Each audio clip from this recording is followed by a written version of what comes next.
स्वागत है आपका। प्रभाकराचार्य जी, वक्तव्य प्रस्तुत कीजिए। राधे राधे गुरु जी। ओम श्री गणेशाय नमः। अस्मद् गुरुभ्यो नमः। अस्मद् परम गुरुभ्यो नमः। अस्मद् सर्वगुरुभ्यो नमः। श्री राधा कृष्णाभ्यां नमः। श्रीमते रामानुजाय नमः। लंबोदरं परमसुन्दरमेकदन्तं पीताम्बरं त्रिनयनं परमं पवित्रम् उद्याद्दिवाकरनिवोज्ज्वलकान्तिकान्तं विघ्नेश्वरं सकलविघ्नहरं नमामि। शरीरं स्वरूपं ततो वा कलत्रं यशश्चारुचित्रं धनुं मेरुतुल्यं मनश्चैनलग्नं श्रीगुरुरङ्घ्रिपद्मे ततः किं ततः किं ततः किं ततः किम् नारायणं नमस्कृत्यं नरं चैव नरोत्तमं देवीं सरस्वतीं व्यासं ततो जयमुदीरयेत्। जयतु देवो देवकी नन्दनोऽयं जयतु कृष्णो वृषणिवंशः प्रदीपः। जयतु मेघः श्यामलः कोमलाङ्गः। जयतु पृथिवी भारणासो मुकुन्दः। कृष्ण त्वदीयपदपङ्कजपञ्जरान्ते अद्यैव मे विशतु मानसराजहंसः। प्राणः प्रयाणसमये कफवातपित्तैः कण्ठावरोधनविधौ स्मरणं कुतस्ते। बर्हापीडं नटवरवपुः कर्णयोः कर्णिकारं बिभ्रादवासः कनककपिशं वैजयन्तीं च मालाम् रन्ध्रान् वेणोरदरसुदया पूरयन् गोपवृन्दैः बृन्दारण्यं स्वपदरमणं प्राविशद्गीतकीर्तिः। करारविन्देन पदारविन्दं मुखारविन्दे विनिवेशयन्तं वटस्य पत्रस्य पुटे शयानं बालं मुकुन्दं मनसा स्मरामि। रामाय रामभद्राय रामचन्द्राय वेधसे रघुनाथाय नाथाय सीताय पतये नमः। अञ्जनानन्दनं वीरं जानकी शोकनाशनं कपीशमक्षहन्तारं वन्दे लङ्काभयङ्करं। मूकं करोति वाचालं पङ्गुं लङ्घयते गिरिं यत्कृपातमहं वन्दे परमानन्दमाधवम्। भक्त भक्ति भगवंत गुरु चतुर्नाम बपु एक, इनके पद बंदन किए नासद विघ्न अनेक। नमामि भक्तवत्सलं कृपालुशीलकोमलं भजामि ते पदाम्बुजम् अकामिना स्वधामदम्।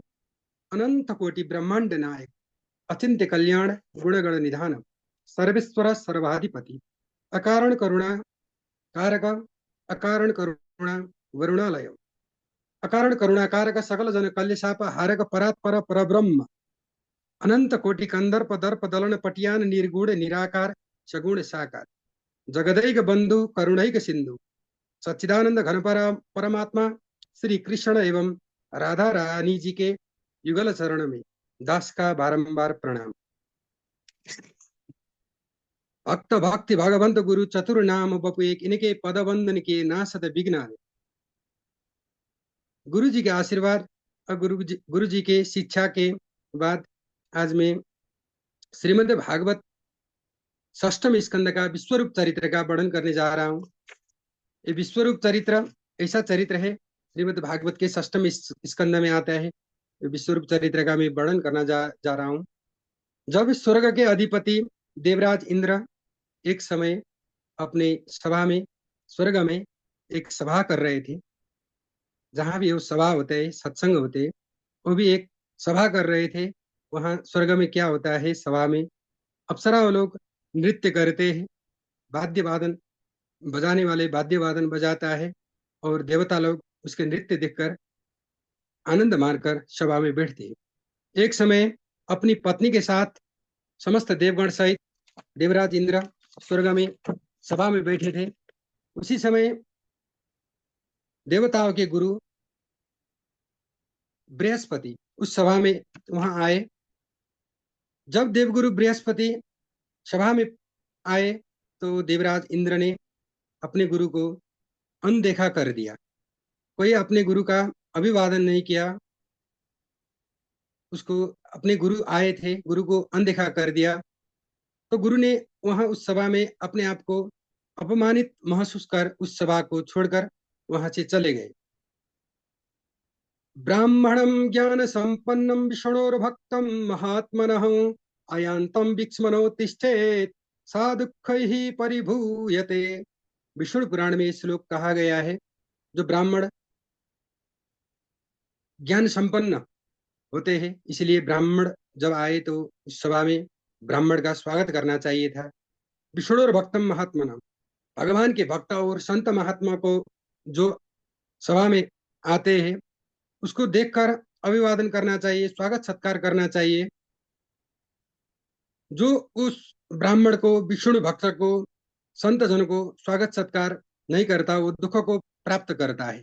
इंद्र ने अपने गुरु को ना तो आसन दिया और ना ही उनका सम्मान किया, ना ही उसके सम्मान में खड़े हो गए, जिससे देवगुरु बृहस्पति रुष्ट हो गए और वहां से अंतर ध्यान हो गए। जब उस सभा पूर्ण हो गए तो देवराज इंद्र को यह महसूस हुआ कि मैंने कुछ गलत किया है। जब देवराज इंद्र को ये बात का महसूस हुआ तो देवराज इंद्र अपने गुरु बृहस्पति के आश्रम में चले गए। वो अपने आप को धिक्कारने लगे। ए पारमेष्टम दिशणमाद आदितिष्ठन् न कांचन प्रतिष्ठेति ब्रूयुर धर्मम तेन परम विदु। जो यह कहता है, सार्वभौम सिंहासन पर बैठा हुआ सम्राट किसी के आने पर खड़ा ना हो तो वो वास्तव में धर्म को नहीं जानता है। दैत्य को जब ये पता चला कि देवगुरु रुष्ट होकर वहां से चले गए थे, इंद्र अपने गुरु आश्रम में चले गए, गुरु को खोजे, लेकिन गुरु से नहीं मिले देवराज इंद्र। जब देवता लोग को, राक्षस लोग का ये मालूम हुआ कि देवता लोग का गुरु नहीं है, जब गुरु नहीं है तो उनको अपने गुरु दैत्य गुरु शुक्राचार्य से ये आशीर्वाद प्राप्त हुआ, ये संकेत प्राप्त हुआ कि तुम जाओ और देवराज इंद्र के सिंहासन पर विजय प्राप्त करो। देवता लोग, जब राक्षस लोग ने आक्रमण कर दिया स्वर्गलोक पर, तब देवता लोग वहां से उन राक्षसों से युद्ध नहीं कर सका, क्योंकि उनके अपने गुरु ही रुष्ट थे, गुरु ही नहीं है। जब प्रयच्छति गुरु प्रीतो वैकुंठो युग दुर्लभम, जब वैकुंठ में मिलने वाला ज्ञान, जो स्वर्ग संपदम, जो स्वर्ग में जो प्राप्त होते हैं, वो कल्प वृक्ष, उसे जो फल प्राप्त है, वो फल तो कुछ नहीं है, वो गुरु के ज्ञान के आगे। इसलिए जब गुरु नहीं थे तो दैत्यों ने इंद्र पर आक्रमण कर दिया। तो देवता लोग हारे थके अपने ब्रह्मा जी के शरण में गए। तब ब्रह्मा जी ने बोले, तुम लोगों ने अपने ऐश्वर्य के मद में अंधे होकर अपने देवगुरु बृहस्पति को अपमानित किया है। तुम लोगों ने पाप कर्म किया है।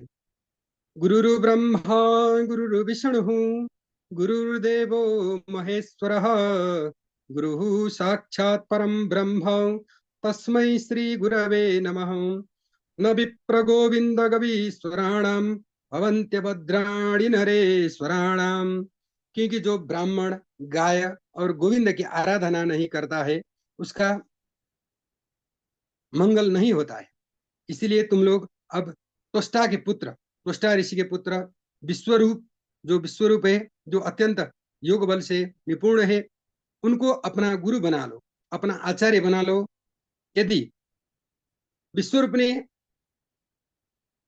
तुम लोगों का स्वीकार किया, और विश्वरूप में एक और बात है, उनका जो असुरोचित प्रेम है वो असुर कुल के ही है, वो असुरोचित प्रेम है, तो उसको थोड़ा असुरोचित प्रेम है, उस प्रेम को तुम लोग क्षमा कर दो और उसको आचार्य बना लो। उसने आचार्य तो स्वीकार कर लिया तो वही कुछ कर सकता है, नहीं तो हम तो नहीं, कुछ नहीं कर सकते, ऐसे ब्रह्मा जी ने बोल दिया। ब्रह्मा जी की कहानी पर देवता लोग उस ऋषि के पास गए और ऋषि को प्रणाम करते हुए विश्वरूप को बोलने लगे, आचार्यो ब्राह्मणो मूर्ति पिता मूर्ति प्रजापतेः भ्राता मरुत्पतेर्मूर्तिर् माता साक्षात् चिते स्तुनः। जो आचार्य है आप वेद मूर्ति है, पिता ब्रह्मा की है, भाई इंद्र की, और माता साक्षात पृथ्वी की मूर्ति है। बेटा विश्वरूप, दैत्यों ने हमसे हमारा राज्य छीन लिया है, इसी दुख से हम सब दुखी है। हम आपकी शरण में आए हैं, आप हमें सहायता करें। आप अपने तपोबल से हमें अपना राज्य पुनः दिला दें। हम आपको आचार्य रूप में वर्ण करते हैं। तब विश्वरूप ने कहा है, देवताओं, पुरोहित का कार्य अत्यंत निंदनीय है। कर्म विपाक संहिता अनुसार पौरोहित्यं याचकत्वं मठाधिपत्यमेव च करोति यदि देवोऽपि स्वानियोनि समुष्णुते। पौरोहित्य कर्म, जो कर्मकांड का काम होते हैं, मठाधीश का कर्म यदि देवता भी करे तो उसका जन्म स्वान योनि, कुत्ते की योनि में होता है।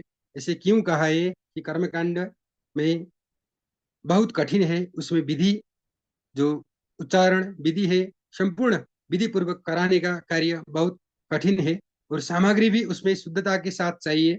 इसलिए कर्मकांड कर्म जो करते हैं इसको बहुत कठिन कर्म है। और पंचतंत्र में भी कहा है, नरकाय मतिस्ते चेत पौरहित्यम समाचार वर्षयावे किमिन्नेव मठ चिंताम दिनत्रयम्। जो जिसे नरक में जाने की इच्छा हो तो 1 वर्ष के लिए पौरोहित का काम करे, अथवा सिर्फ 3 दिन के लिए मठाधीश बन जाए। परम पूज्य श्री तुलसीदास जी कहते हैं, पौरोहित्य कर्म अति मंदा, वेद पुराण स्मृति करी निंदा। पौरोहित्य कर्म को वेद पुराण आदि स्मृति ग्रंथों ने भी निंदा किया है, परंतु देवताओं, तुम मेरा यहाँ याचक बनकर आए हो, इसलिए मैं तुम्हारी कामना को अवश्य पूर्ण करूंगा।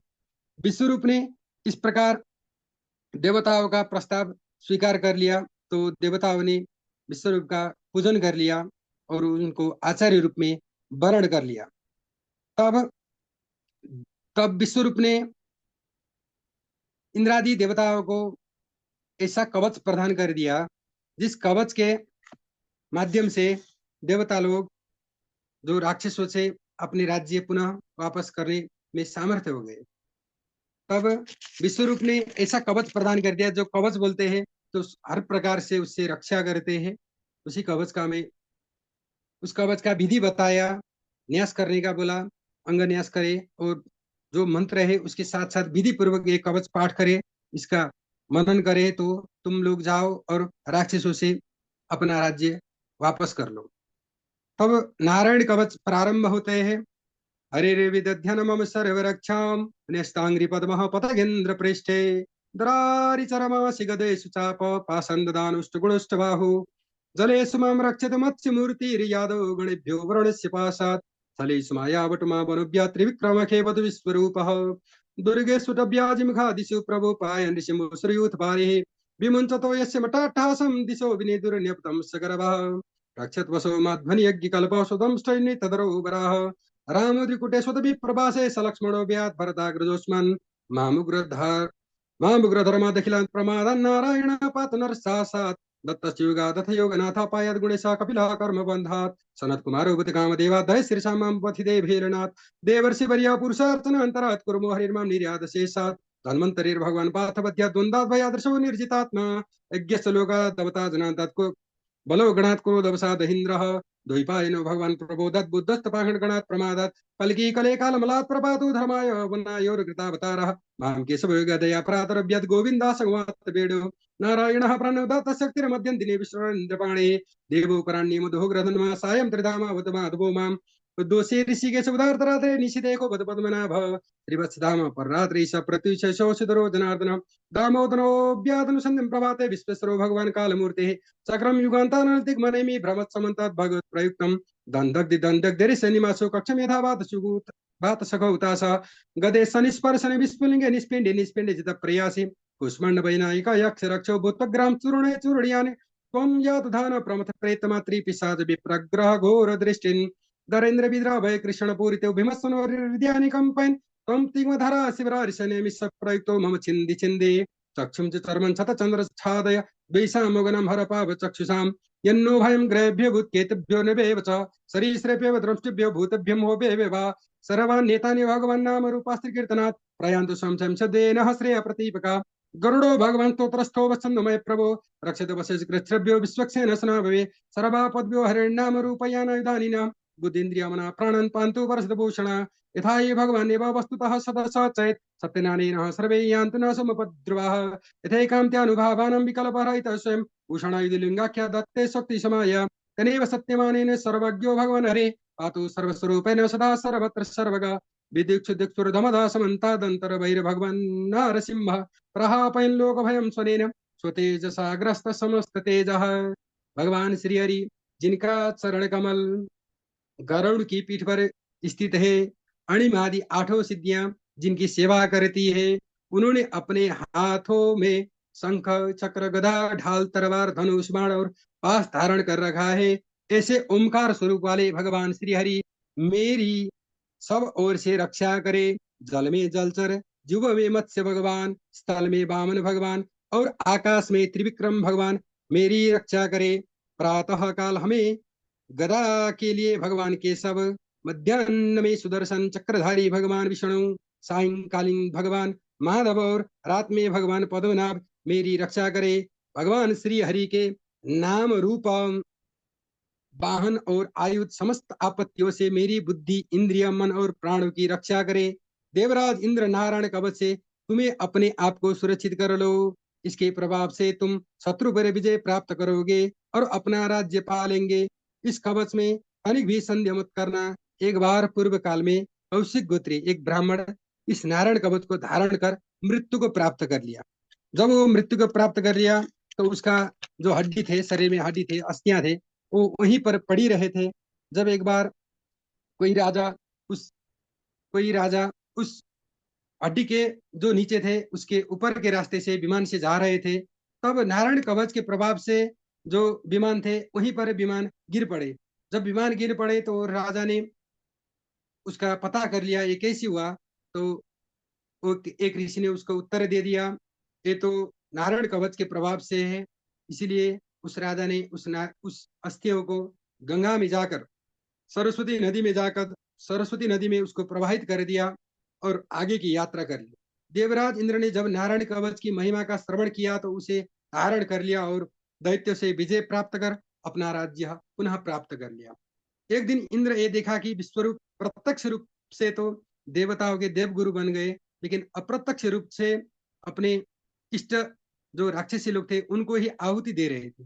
उनका भी वो मन में वो रखते थे। पहले ही ब्रह्मा जी ने तो बोल दिया था इसका कोई त्रुटि है, कुछ कोई भेदभाव करते हैं तो उस त्रुटि का क्षमा करके तुम अपना गुरु बना लो। जब देवताओं का अपना काम पूर्ण हो गया, अपना राज्य प्राप्त कर लिया, तो देवताओं ने उस विश्वरूप को जब वो आहुति दे रहे थे राक्षसी लोगों का, तो उसका सिर काट कर उसको हत्या कर दिया।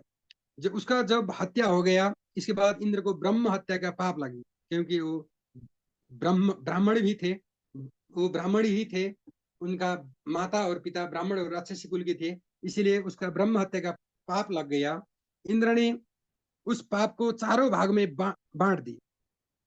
एक भाग पृथ्वी जल वृक्ष और स्त्री को बांट बांट दिया। जब पृथ्वी को कहा कि कितने भी गहरे गड्ढे कर दो, इस समय के हिसाब से तो गड्ढे आपसे आप पूर्ण हो जाएंगे। और जल को एक कह दिया, जल में फेन के रूप में ब्रह्म हत्या दिखाई देती है। जल को यह वरदान दिया कि झरना तथा नदियों के रूप में तुम्हारी वृद्धि होती रहेगी, तुम जीवों को तृप्ति करने वाली होती है।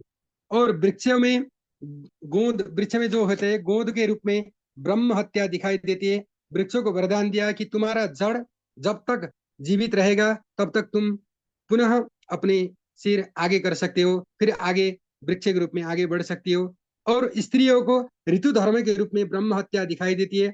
उन्हें ये वरदान दे दिया कि ऋतु धर्म के पश्चात भी तुम्हारा शरीर जो है वो पहले के जैसी रहेगा, और ऋतु धर्म से तो तुम्हारा शारीरिक क्षमता और वृद्धि होकर संतान उत्पादन में तुम्हारा सहायता करेंगे।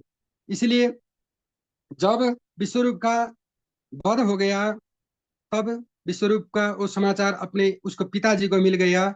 अपने पुत्र विश्वरूप को वध का समाचार जब तुष्टा ऋषि ने सुना तो पिता ने सुना तो क्रोधित हो गए और इंद्र की मृत्यु कामना करते हुए वो एक बड़ा सा यज्ञ करने लगे। परंतु यज्ञ में जो मंत्र बोल रहे थे, यज्ञ के मंत्र में थोड़ा त्रुटि हो गया। वो यज्ञ में बोलने एक मंत्र वो बोल रहे थे, मेरे पुत्र से इंद्र का वध हो जाए, लेकिन मंत्र में थोड़ा त्रुटि, अलंत्यम त्रुटि होने के बाद वो इंद्र के हाथों में उसका अपने पुत्र मरने वाला ऐसा यज्ञ पूर्ण हुआ। इंद्र शत्रु इस शब्द से अन्योदास्त के स्थान पर आद्युतांत का प्रयोग हो गया, जिससे अर्थ बदल गया। इंद्र को मारने वाला पुत्र को बदले में इंद्र से मरने वाला पुत्र उत्पन्न हो गया। एक विशाल काय दानव अग्नि से निकला। देखते देखते उसने अपने शरीर को चारों दिशाओं का आच्छादित कर लिया, आवृत कर लिया, जिससे इसका नाम वृत्तासुर हो गया। बोलिए वृत्तासुर महाराज की जय, इंद्र भगवान की जय, सदगुरुदेव भगवान की जय। ओम पूर्णमदः पूर्णमिदं पूर्णात् पूर्णमुदच्यते पूर्णस्य पूर्णमादाय पूर्णमेवावशिष्यते। आज के लिए मैं कथा का यहीं विश्राम करूंगा। वृत्तासुर चरित्र किसी अगले दिन उस चरित्र का कथा करने की अनुमति चाहता हूँ। राधे राधे गुरु जी। ठीक है, बहुत बढ़िया। बहुत दिनों बाद हमारे प्रभाकराचार्य जी के द्वारा वक्तव्य हुआ है भागवत जी का, और बहुत अद्भुत चरित्र उन्होंने सुनाया हम सबके मध्य में। ठाकुर जी कृपा हमेशा आपके ऊपर बनी रहे, और आप ऐसे ही वक्तव्य सुनाते रहें। बहुत अच्छा लगा।